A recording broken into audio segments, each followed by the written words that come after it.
Hello, you too, but welcome to Hump Day. Happy Hump Day. Hopefully, people out there are humping unlike I am.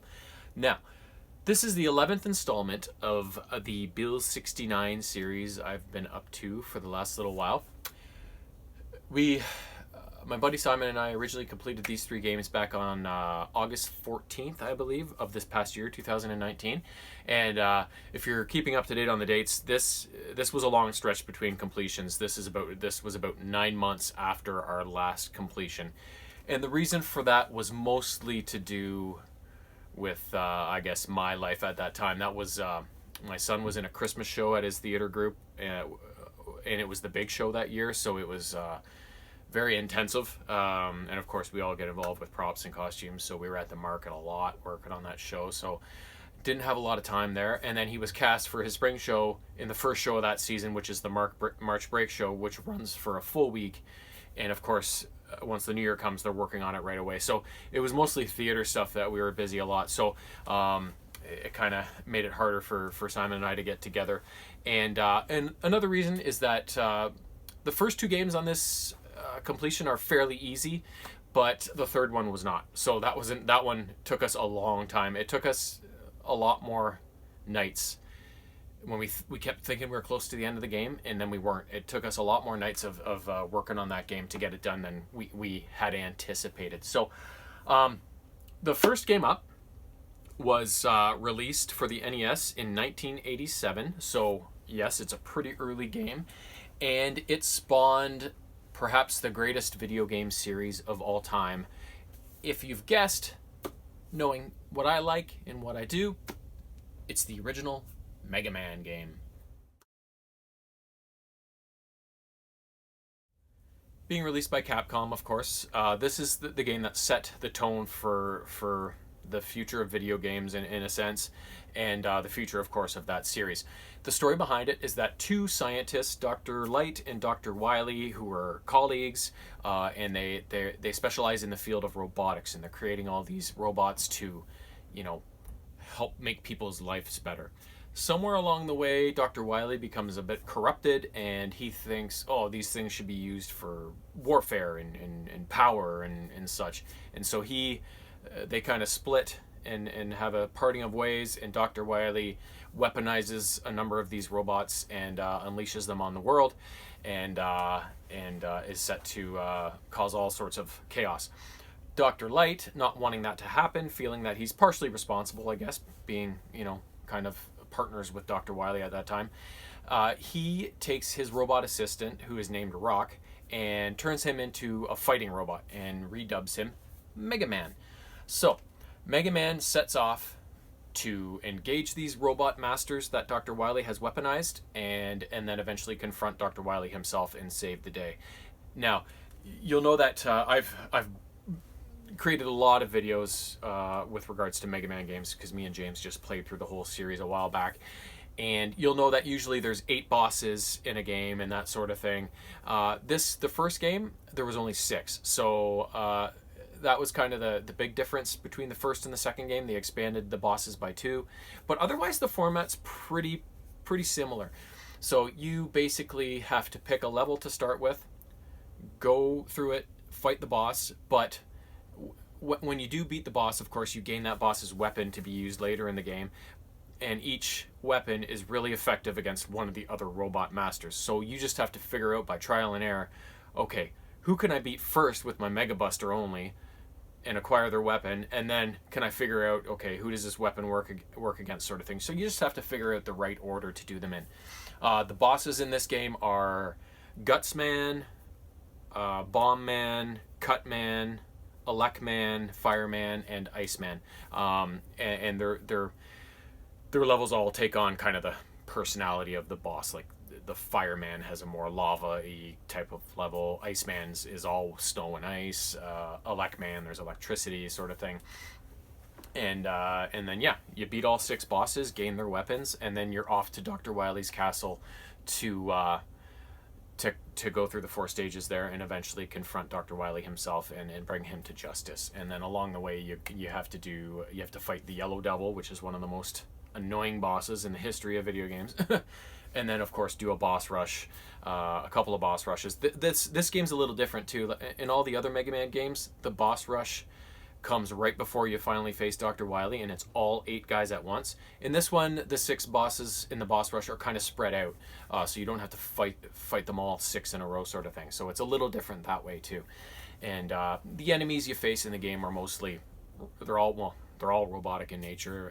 Sometimes they're anthropomorphic, sometimes they're animals, sometimes they're just machinery, and a lot of times they take on the characteristics of the level too. They might be themed by shooting fire in one or electricity in the other, sort of thing. So, and in terms of pickups, there's 4 different types of pickups you can get in Mega Man, the original game. An icon of Mega Man is a free life. Little black and white glowing orbs. There's 2 different sizes. The bigger one gives you a big health refill. The smaller one gives you a slightly smaller health refill, or not slightly smaller, it's a lot smaller. And then same thing with the blue crates or orbs or squares or whatever they are. The smaller one gives you a slight weapons refill on whichever of the unlockable weapons you want to refill, and then the bigger one gives you a much bigger recharge. And then the last one is a weird one. It looks like almost a little propeller type of thing, and it only shows up once or maybe twice in the game that I can remember, and it's just a points boost. And I don't know what the points do for you in this game, so I'm not even sure. We were chasing it one time, and it's in a really tricky area to get, thinking, oh, we got to get that, who knows what that is, and it was like wah, wah, wah. It was nothing, right? So we were just like, oh, okay, that was useless. So yeah, so that is basically Mega Man in a nutshell. They made, when Mega Man first came out, the game was unbelievable. It was amazing. It was groundbreaking. But then when they brought out Mega Man 2, which is my personal favorite, the leaps and bounds they went. You wouldn't think at the time Mega Man first came out that how can they make this game better, but they did, and the leap is huge. Not that Mega Man's a bad game now. It's just Mega Man 2 is so good. You know, they introduced a lot of things in that game, and of course everything got better in terms of look and feel and sound and everything too, right? So, and then some features they didn't have in the first one, like Mega Man's ability to slide and stuff like that. They were always bringing different things and improvements in it in all the versions, really. So, but anyways, that's where Mega Man all began, and it is so much fun, so worth the play. Go out and play it if you haven't yet. Next game. On the Super Nintendo, released in 1994 by a company called Viacom. It's the only game I have that was released by them. But what a game it is. And it is Beavis and Butthead. I was a monster Beavis and Butthead fan back in the day, and I remember when they were on a lot. It was back when I was in university, and I had a roommate. We lived in the basement of our house together. And we're born 10 days apart, and we are like almost the same person. We all like the same stuff. We're both the same temperament, kind of chill and don't worry about much, and and we both love Beavis and Butthead so much. We would watch the hell out of it at our house in university, and of course indulge in some beers and such while we were doing so. And it's just one of those shows that's so, at the time it was so vile and groundbreaking and amazing that it was just something you couldn't stop watching. If you're not familiar with Beavis and Butthead in terms of the show and stuff and what they're all about, Google them and maybe watch some episodes. They are amazing. But anyways, the game, the premise behind the game is that Beavis and Butthead, who are huge rock and roll fans, they want to attend the GWAR concert, which is coming to Highland, Texas, where they live. Now, only problem is these two poor chaps don't have the means to buy tickets, so they set out into Highland to try and find a way to get to this concert. So the game contains 5 total levels. You can only play 4 of them at the outset, and the levels are the Streets of Highland, Highland High School, Highland Hospital, and the Turbo Mall 2000. You can play them in any order you want, and as you go through each level, you'll face a number of different enemies, like generic skateboarding punks, angry grannies, security guards, hospital staff. There's some animals too, like birds and dogs, and even some gators. And of course there's lots of environmental pitfalls, like you know, manholes to fall down, fire hydrants that are shooting water everywhere, that sort of thing. And as you make your way through each level, you will face a boss at the end of it. And the bosses in these games are the bully Todd and his friend Earl, Mr. Anderson, an angry nurse, and what's the fourth one? Some sausage swinging redneck. I'm not even sure who he is. And throughout these levels also, there will be other characters that are famous from the series that will kind of pop in from time to time, but they're not bosses and they're not regular characters. Like Todd will show up from time to time, Mr. McVicker, or Principal McVicker, and Coach Buzzcut as well. So you blast through the first 4 levels, and then you're off to the final level, which is the Gwar concert.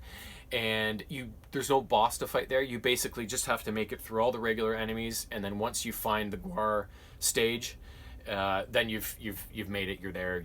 You're attending the concert, even though you shouldn't be, and all is well in Highland, Texas, for these 2 buffoons. Throughout the game, there's a few pickups. I think the little butthead icons are a free life. You can also pick up a few different weapons. There is, it's like a yellow. I remember when I was a kid, they had these guns that fired like, you can fire the little foam balls and the guns they have nowadays, but these ones were almost the size of racquetballs, foam balls. So it was a big gun and it fired these big balls. It reminds me of those. Yeah, you had this kind of ball shooting gun that you can fire at people, syringes in the hospital, fire extinguishers, and the coolest one is this wooden plank with a boxing glove on the end of it, and you just swing it at people and bludgeon them. And then of course there's ammo pickups for the gun as well. You can pick up extra balls. So there's the weapons, the butthead icons, and then the other 2 are there's food items scattered throughout that will give you health, and then there's also coins scattered here and there. Sometimes you can dig through payphones to get them, or you can find them in other places, and then you can spend them either at the arcade, which I believe is at the start of the Gwar concert, I think, and you can play some games there, which is kind of cool. Or you can spend them on vending machines and get food items in case your health is low. And and then there's also food items scattered throughout the levels, besides the stuff you get out of the vending machines. So so blast through the first 4 levels and then enter the Gwar concert and make your way through, and you've beaten the game. The game, it controls really well. It's got some cool different features to it, like I said, that weird weapon is in it. It is hilarious and comes into play a lot during the game and makes the gameplay mechanics really neat. And just the look and feel of the game, they did a really good job in making you feel like you're actually in an episode of Beavis and Butthead. It looks perfect. And a couple of other little features, like I said, you can play video games and stuff. In between each level, there's couch fishing, so the guys sit on their couch and throw fishing hooks out the window, and you can catch food that's kind of falling from the sky to kind of replenish your health between levels. And then the other thing, which is just a little thing, but it's hilarious, on the title screen, like it has the regular Beavis and Butthead logo with the 2 of them on it, and you can press the buttons on your controller to make them like change their facial expressions and also change the little noises and grunts and laughs that they make, right? So it's a little thing, but it's pretty funny when you tinker around with it. Fantastic game. When I got it, I remember I bought it in university at EB Games when they were still pretty new, down at the Penn Center Mall in St. Catharines, and I remember bringing it home and Neil was like, "Oh my god!" And so we played the hell out of it, and then I've always gone back and replayed it over the years, and it's such a fun game, and such a diamond in the rough too, especially being released by a company I've never even heard of before. But anyways, that is the gist of Beavis and the Butthead. The last game, the third game, the one that gave us a lot of trouble in terms of being hard, is one that I had never played when I was younger, but Simon had, and he downloaded it on his machine. It's from a franchise we both really like, and it is called The Adventures of Batman and Robin. It's based on the animated series of the same name, which I remember it. I remember watching a few episodes here and there. I didn't get totally into it or anything. I'm kind of thinking it was like the late 90s or early 2000s maybe that this series was out. I could be wrong, but that's kind of my gut feeling. But it's got the same look and feel and vibe to it as that cartoon. And there's no real extensive plot to it or anything. It's just all these villains are suddenly loose and causing havoc all over Gotham. And using the Caped Crusader, you got to go out and bring them all to justice. So there's 8 total levels in the game, and you have to do them in the set order. And the 8 levels are, the first one is like at a circus carnival thing, and you face the Joker as the boss. The second one is at oh god, who's second? Poison Ivy is second, so it's in like a forest slash greenhouse area.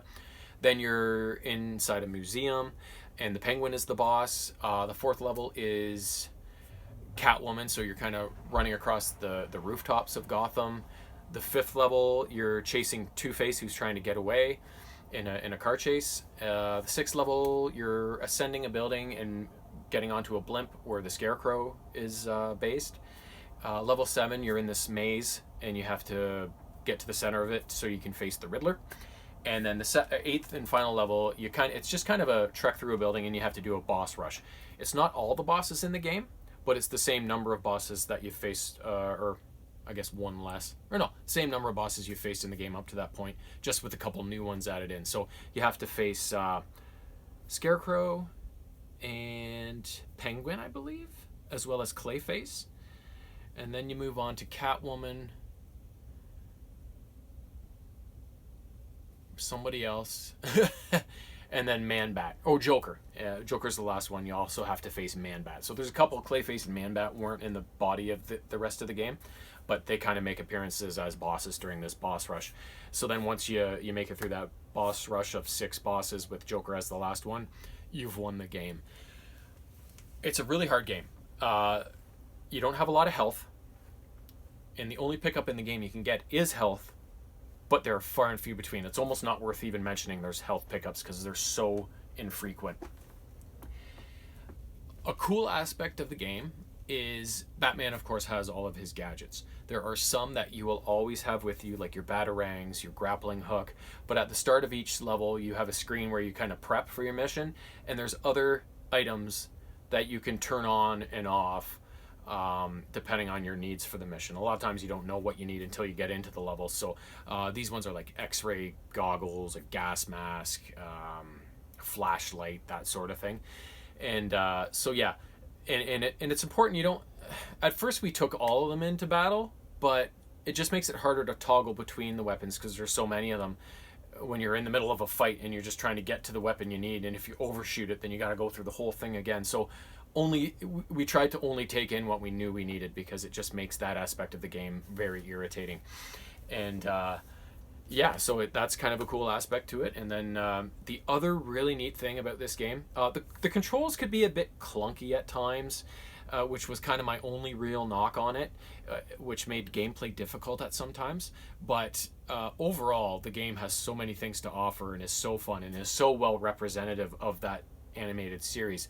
But the thing that was really cool, that really grabbed my attention the most about this game, was the varied gameplay. The first level is just a regular kind of level against the Joker, and then Poison Ivy's is kind of regular as well. But when you get to the Penguin's level inside the museum, you have to kind of creep around, and it's not a maze, but it's like you have to go to different areas and free guards that have been captured by the Penguin, get some info from them, and then go to a different part of the museum based on their intel, and before you finally get up to the rooftop to face Penguin. So, and you're looking for clues, and you're using your flashlight because the museum's dark to not step on bombs that have been planted and stuff. So it's a kind of different kind of level. And then in the fifth level, I believe, against Two-Face, it's not a platform level at all at any time. It's all on the road. It's kind of like if you ever played the game Spy Hunter. It's that top-down version of small little cars driving along. But unlike in Spy Hunter, when it's just a straight shot and it just goes up the screen the whole time, this one you have to make turns and meander about, and you have to eventually catch up to Two-Face and shoot him down in his car. And so it's like this level that comes out of nowhere. You've done 4 kind of platform levels up to that point, and all of a sudden you got this weird car level. That I thought that was so cool that they brought that in out of the blue, and lent the game a bit of quirkiness and neatness. And then after that, there's what are the other levels? There was Two-Face, and then there was Scarecrow. Getting onto the blimp was kind of a different idea. And and then of course the boss rush was nothing out of the blue, but the Riddler as well. His level inside the maze, there's some quirkiness about that too, and how you find your way through the maze. It was a very different level from the rest of the regular platforming type of levels. So the gameplay was varied. There was a lot of they mixed things up quite a bit, which I always like if it's done correctly, of course. I thought that lent the game a bit of surprise and difference, a little bit of differences here and there. It went a long way for this game. So like I said, though, super hard. So you get a password at the end of each level, so once you make it through a level, you're good to go. But making it through even the first level, we like facing Joker on a couple of roller coaster cars, like it was difficult. There's no easy level. Well, actually, the Two-Face level, when you're doing the car chase, it's manageable. You can still. It took us a few tries, but it's probably the easiest level of them all. That one's not bad, but the rest of them are all quite difficult. So it's a hard game, and but that just makes it more rewarding, of course, when we finally beat it. So that was a couple Super Nintendo releases from 1994, and a very early release, the original Mega Man game. Those are the three games we completed that time around, which was August 14th, 2019. I think I said that at the start. Yeah. So that was a good summer completion. That was we were very proud to get that Batman game done, especially. So I think I have 2 posts left to do. So Friday and Monday will be the end of this for now. And I don't see another one coming for quite a while, because me and Simon haven't even started on our first game of the next. We kind of had, but right when this COVID thing started, we had just kind of finished our last blog not that long ago. So we've got to beat 3 games from scratch now to get to our next post. So once I get these next 2 out of the way, it's probably going to be some time before I get to the next one. But as soon as everybody's out of quarantine and life can get back to normal, of course, we're going to probably hopefully try and make up for lost time. And the other thing too is that you'll notice on my channel there hasn't been a lot of gameplay videos, which is probably the most amount of videos that I post. And so that's probably going to keep up for a while, because my wife has moved her home office, home gym, and apparently her sleeping quarters are out there now too. So we don't really get many opportunities, other than on the weekends when she's not working, to get out there and play our PS4 games. So in case you're wondering why there's not much gameplay video going on right now, that is the reason why. So, but we're raring to go, trust me. But until next time, until Friday, enjoy the rest of this week and stay safe. So long.